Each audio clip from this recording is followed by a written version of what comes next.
Unlike so many people that I make videos about, most of them I haven't seen live. Like, of course, there are some people who, passed on way before I was born, and there are others who I'd love to see, but just haven't had the opportunity to see them.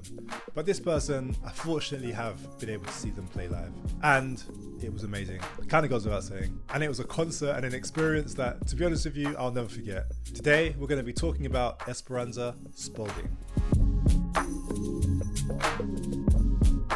So, Esperanza was born in Portland, Oregon in 1984.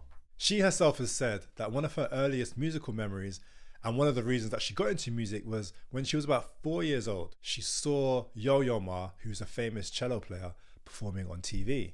If you're in North America, you're probably familiar with Mr. Rogers' Neighborhood. That's the TV show that she was watching. And so you can imagine the scene, right? A 4-year-old Esperanza sitting there watching Yo-Yo Ma play an excerpt from the Bach cello suites. No, not those kind of suites. The 6 Bach cello suites were written by Johann Sebastian Bach, probably between about 1717 to about 1723. We don't actually know the exact dates that he finished them all. The story goes that she actually started to play the violin, but that was only because there were no cellos available for her to play in the size that she needed. Just in case you didn't know, violins, cellos, double basses, violas, they all come in different sizes. And having a violin or a cello that's half size or a quarter size just makes it easier for young children to play the instrument, so that as they get older, their instruments get bigger, but it's essentially still exactly the same instrument.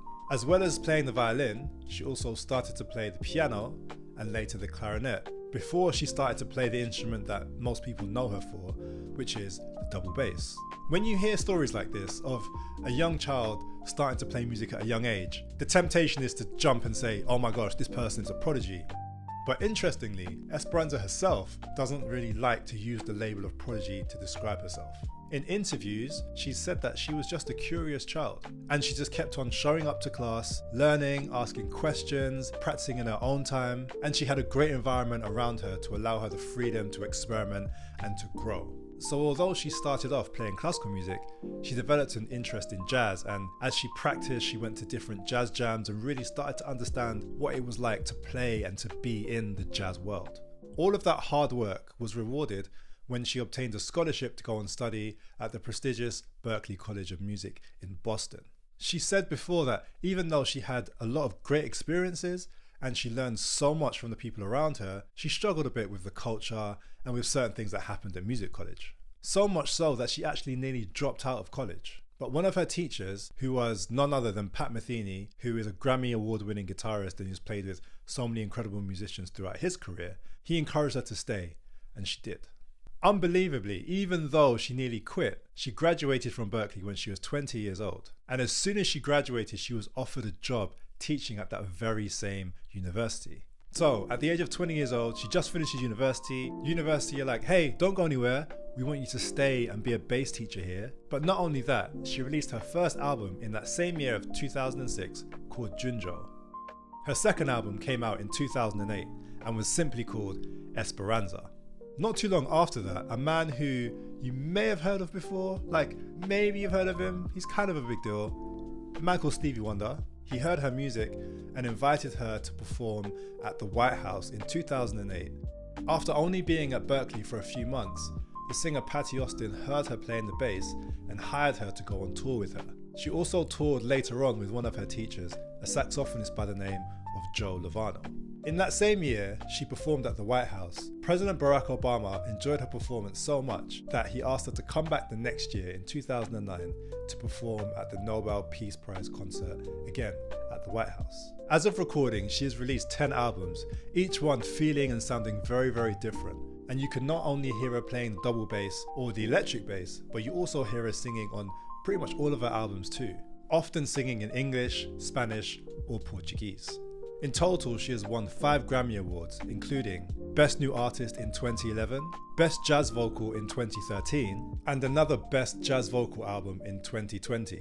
She did something really cool in 2017 when she live streamed the entire process of creating an album. When I say the whole process, she literally started from nothing, and throughout the whole live stream, which took a total of 77 hours, you can see her developing ideas, talking with other musicians, and eventually arranging and recording all the music that would become her album Exposure. Maybe because it was 2017, and maybe because she live streamed for 77 hours, she only released 7,777 copies of that album.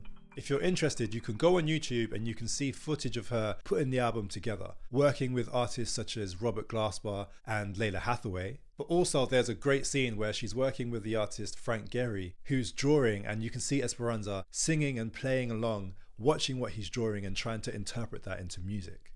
She's created a range of music, from funk to almost classical sounding to pop songs. She's got R&B, she's got elements of hip hop. From listening to her music, you can really tell that she loves music and she loves interesting patterns and interesting melodies, and she's also covered many different songs, but put her own unique Esperanza twist on them.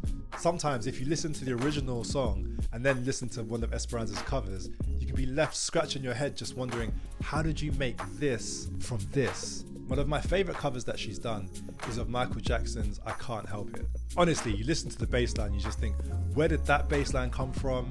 And how have you managed to make it fit so perfectly with the melody? So yeah, that is a little bit more about Esperanza Spalding. She's still young and she's still making music now. So I'm sure in 10 years time, there's going to be so much more music and so many more things that she's done in her career that we can listen to and learn from as well. So until next time, take care of yourselves, peace, and go and check out her music.